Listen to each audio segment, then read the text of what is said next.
सभी श्री रामचरित मानस प्रेमियों को जय श्री राम, राम राम। पहले प्रभु का नाम फिर काम। श्री रामचरित मानस बालकांड दोहा नंबर 245 से अर्थ सहित पढ़कर सुना रहे हैं। भावपूर्वक सुने, पढ़े और शेयर करें। जन भवन अमंगलहारी, प्रभु दशरथ अजिर बिहारी। राम सिया राम, जय जय राम। प्रिय बियाह राम गर्भ, दूर करिन पन के। जीत को तक संग्राम, दशरथ के रन बापुरे। उन्होंने कहा, राजाओं के गर्व दूर करके जो धनुष किसी से नहीं टूट सकेगा, उसे तोड़कर श्री रामचंद्र जी सीता जी को ब्याहेंगे। रही युद्ध की बात तो महाराज दशरथ के रण में बाकी पुत्रों को युद्ध में तो जीत ही कौन सकता है। व्यर्थ मरहु जन गाल बजाई, मन मोदकन की भूख बुझाई। सिख हमार सुन परम पुनीता, जगदम्बा जानो जिय सीता। गाल बजाकर व्यर्थी मत मरो, मन के लड्डुओं से भी कहीं भूख बुझती है। हमारी परम पवित्र इस कपट सीख को सुनकर सीता जी को अपने जी में साक्षात जगजननी समझो। उन्हें पाने, पत्नी रूप में पाने की आशा एवं लाशा छोड़ दो। जगत पिता रघुपति विचारी, भरि लोचन छवि लेहु निहारी। सुंदर सुखद सकल गुण राशि, ये दो बंधु संबुर वासी। और श्री रघुनाथ जी को जगत का पिता परमेश्वर विचार का नेत्र भर कर उनकी छवि देख लो। ऐसा अवसर बार बार नहीं मिलेगा। सुंदर सुख देने वाले और समस्त गुणों की राख ये दोनों भाई शिव जी के हृदय में बसने वाले हैं। स्वयं शिव जी भी इन्हें सदा हृदय में छुपाए रखते हैं। वे तुम्हारे नेत्रों के सामने आ गए हैं। समुद्र समीप बिहाई, रग जल निरख मरहु कत धाई। करहु जाय जा कछु जोई भावा, हम तो आदि जन्म पलु पावा। समीप आए हुए भगवान दर्शन रूप अमृत के समुद्र को छोड़कर तुम जग जननी जानकी को पत्नी रूप में पाने की पूरा रूप मिथ्या जल को देखकर दौड़ कर क्यों मरते हो। फिर भाई, जिसको जो अच्छा लगे वही जाकर करो। हमें तो श्री रामचंद्र जी के दर्शन करके आज जन्म लेने का फल पा लिया है। जीवन और जन्म को सफल पा लिया है। कही भले रूप अनुरागे, रूप अनूप विलोकन लागे। देख कहीं सुर नभ चढ़े विमाना, पर सही तुमन करें कल गाना। ऐसा कहकर अच्छे राजा प्रेम मग्न होकर श्री रामचंद्र जी का अनुपम रूप देखने लगे। मनुष्यों की तो बात ही क्या, देवता लोग भी आकाश से विमानों पर चढ़े हुए दर्शन कर रहे हैं और सुंदर गान करते हुए फूल बरसा रहे हैं। बोले भवन अमंगल हारी, प्रभु दशरथ अजिर बिहारी। राम सिया राम, जय जय राम। जान सुअवसर सिय तब, पठै जनक बुलाय। चतुर सखी सुंदर सकल, सादर चली लवाय। तब सुअवसर जानकर जनक जी ने सीता जी को बुला भेजा। सब चतुर और सुंदर सखियों आदर पूर्वक उन्हें लिवा चली। ये शोभा नहीं जाय बखानी, जगदम्बिका रूप गुण खानी।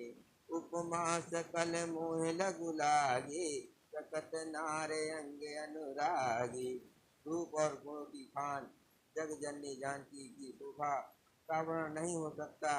उनके लिए मुझे काव्य की सब उपमाएं तुच्छ लगती है, क्योंकि वे अलौकिक स्त्रियों के अंगों में अनुराग रखने वाली हैं, अर्थात वे जगत की स्त्रियों के अंगों को दी जाती हैं।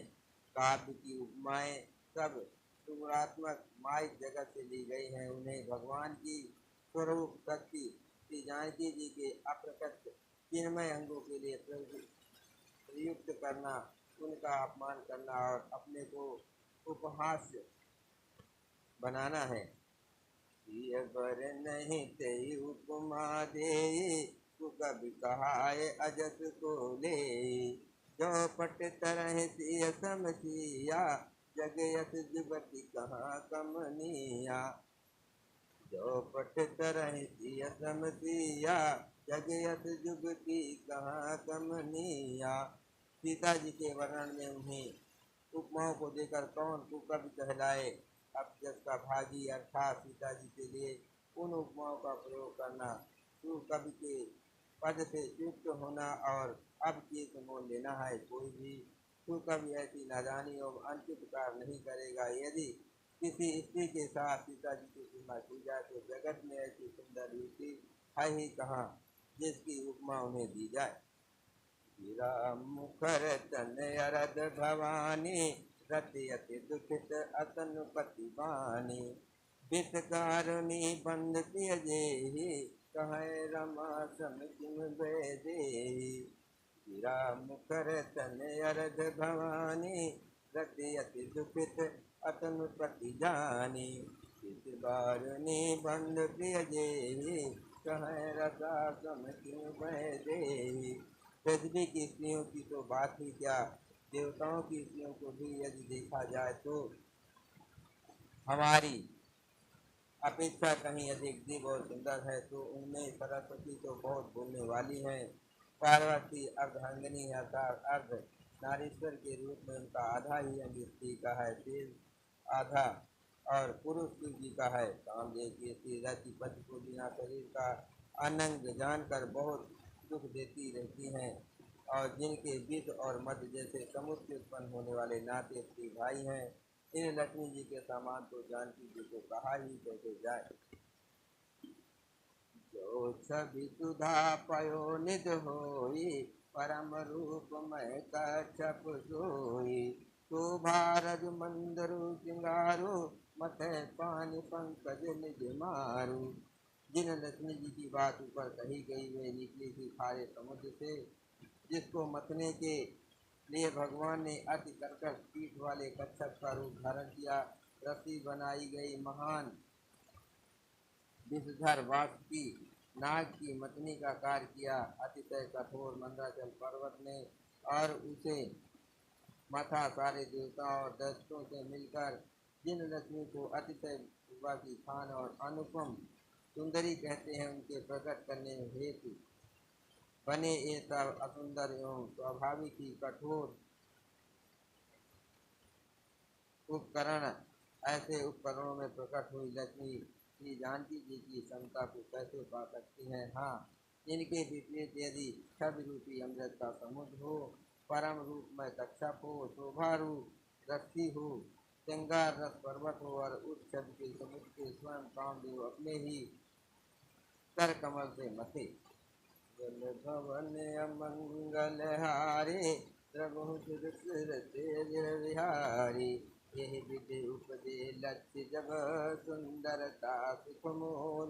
तथापि कपूत समेत कभी, कहाँ इस प्रकार का संयोग होने से जब सुंदरता और सुख की मूल लक्ष्मी उत्पन्न हो तो भी कभी लोग उसे बहुत संकोच के साथ सीता जी के समान कहेंगे। इस सुंदरता के समुद्र को कामदेव मथेगा, वो सुंदरता भी प्रकृति अलौकिक सुंदरता ही होगी, क्योंकि कामदेव स्वयं भी त्रिगुणमयी प्रकृति का ही विकार है। अतः उस सुंदरता को मथ कर प्रकट की हुई लक्ष्मी भी उपयुक्त लक्ष्मी की अपेक्षा कहीं अधिक सुंदर और दिव्य होने पर भी होगी प्रकट ही। अतः उसके साथ भी जानकी जी की तुलना करना सबके लिए बड़े संकोच की बात होगी। इस सुंदरता से जानकी जी का दिव्य चित्त दिव्य परम दिव्य विग्रह बना है। वो सुंदरता उपयुक्त सुंदरता से भिन्न अप्रकट है। वास्तुतः लक्ष्मी जी का अप्रकट रूप भी यही है। वो कामदेव के मथने में नहीं आ सकती और वो जानकी जी का स्वरूप ही है। अतः उनसे भिन्न नहीं और उपमा भी दी जाती है। भिन्न वस्तु के साथ इसके अतिरिक्त जानकी जी प्रकट हुई। स्वयं अपनी महिमा से उन्हें प्रकट करने के लिए किसी भिन्न उपकरण की उपेक्षा नहीं है, अर्थात शक्तिमान से अभिन्न अद्वैत सत्य है, अतः अनुमेय है। यही गुण दर्शनी सत्य भक्त शिरोमणि कवि ने इस अभूत पालनकार के द्वारा बड़ी सुंदरता से व्यक्त किया है। चली संग लय सखी सयानी, गावत गीत मनोहर बानी, सोह नवल तन सुंदर सारी, जगत जनन अतुलित सब भारी।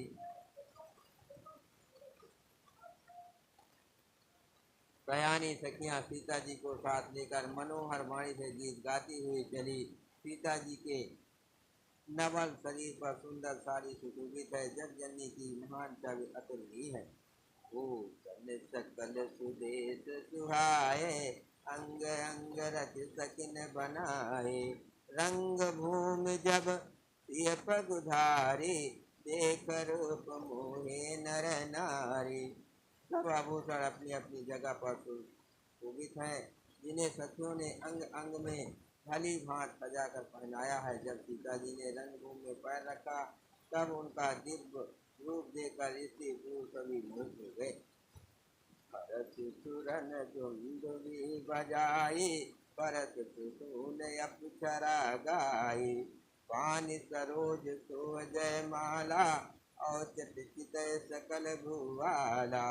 देवताओं ने हर्षित होकर नगाड़े बजाए और दुख बरसाकर अप्सराएं गाने लगी। सीता जी के कर कमलों में जयमाल सुशोभित है। तब राजा चकित होकर अचानक उनकी ओर देखने लगे। चकित चित राम ही चाहा, भये मोह बस सब नर नाहा, मुनि समीप देखे दो भाई, लगे ललक लोचन निज पाई। सीता जी चकित चित्त से श्री राम जी को देखने लगी। तब सब राजा लोग मोह के बस हो गए। सीता जी ने मुनि के पास बैठे हुए दोनों भाइयों को देखा तो उनके नेत्र अपना खजाना पाकर लज्जा कर वहीं श्री रामचंद्र जी में क्या लगे या स्थिर हो गए। जल भवन अमंगल हारी, प्रभु तेज बिहारी, जन लाज समाज बड़े, देख सिय कपिचान, लाग बिलोकन सकिन तन, रघुवीर उरियान। परंतु गुरुजनों की लाज से तथा बहुत बड़े समाज को देखकर सीता जी सच्चा गई। श्री रामचंद्र जी को हृदय में लाकर सखियों की ओर देखने लगी। राम रूप अरुषिय छवि देखे, नर नारिन पर हरे निमेषे, तो जहि सकल कहत सकुचाए, विदसन विनय करे मन माहे। श्री रामचंद्र जी का रूप और सीता जी की छवि देखकर इसी दूतों ने पलक मारना छोड़ दिया। सब एकटक उन्हीं को देखने लगे। सभी अपने मन में सोचने लगे, पर कहते सब चाहते हैं, मन ही मन वे विधाता से विनय करते हैं। हर विधि देख जनक जड़ताई, मति हमारे अति देह सुहाई, बिन विचार पन तज नर नाऊ, सिया राम कर करे विवाहु। हे विधाता, जनक जी की मूर्ता को शीघ्र हर लीजिए और हमारी ऐसी सुंदर बुद्धि उन्हें दीजिए, जिससे बिना ही विचार किए राजा अपना प्राण छोड़कर सीता जी का विवाह राम जी से कर दे। जगुबल कहे भाव सब काहू, अटकी ने अंत दाऊ, यही लाल सा मगन सब लोगु, पर सांवरो जानकी जोगु। संसार उन्हें भला कहेगा, क्योंकि वे बात सब किसी को अच्छी लगती है। हट करने से अंत में भी हृदय जलेगा। सब लोग इसी लालसा में मग्न हो रहे हैं कि जानकी जी के योग्य वर तो ये सांवला ही है। बंदी जन जनक बुलाए, बिरदावली कहत चली आए, कहन पुजाय कहो पन मोरा, चले भाट ही हर सुन थोरा। तब राजा जनक ने बंदी जनों भाटों को बुलाया। वे बिरदावली वंश की गीत गाते हुए चले आए। खजाने राजा ने कहा, जाकर मेरा प्रण सबको कहो, भाट चले। उनके हृदय में कम आनंद न था। मंगल भवन अमंगल हारे प्रभु सिरते अजर बिहारी। बोले बंदी बचन बर सुनो सकल महिपाल। पन विदेह कर कहे हम भुजा उठाए विशाल। भाटों न शेष वचन का है पृथ्वी की पालना करने वाले सब राजागण सुनिए। हम अपनी कुछ भुजा उठाकर जनक जी का विशाल प्रण कहते हैं। भुज बल विधु युधन राहु करूं कठोर विदित सब काहू। रावण बानु महाभट भारे देख सरासन गवहि सिधारे। राजाओं की भुजाओं का बल चंद्रमा है, शिव जी का धनुष राहु है, वो भारी है, कठोर है, ये सबको विदित है। बड़े भारी योद्धा रावण और बाणासुर भी इस धनुष को देखकर गौ से चुपके से चलते बने, उसे उठाना तो दूर रहा, सोने तक की हिम्मत न हुई। सोई पुरार को दंड कठोरा राज समाज आज जोई तोरा। त्रिभुवन जय समेत वै देहि विनहि विचार बर हटते। उसी शिव जी के कठोर धनुष को आज इस राज समाज में जो भी तोड़ेगा तीनों लोगों की विजय के साथ ही उसको जानकी जी बिना किसी विचार के हठ पूर्वक ग्रहण करेगी। निपन सकल भूप अभिलाषे पटमानी अतिशय मन माखे। परिकर बांध उठे अकुलाए चले इष्ट देवन सिर नाई। प्रण सुनकर सब राजा लज्जा उठे। जो वीरता के अभिमानी थे वे मन में बहुत ही तम आए, कमर कसकर अतला कर उठे और अपने इष्ट देव को सिर नवा कर चले।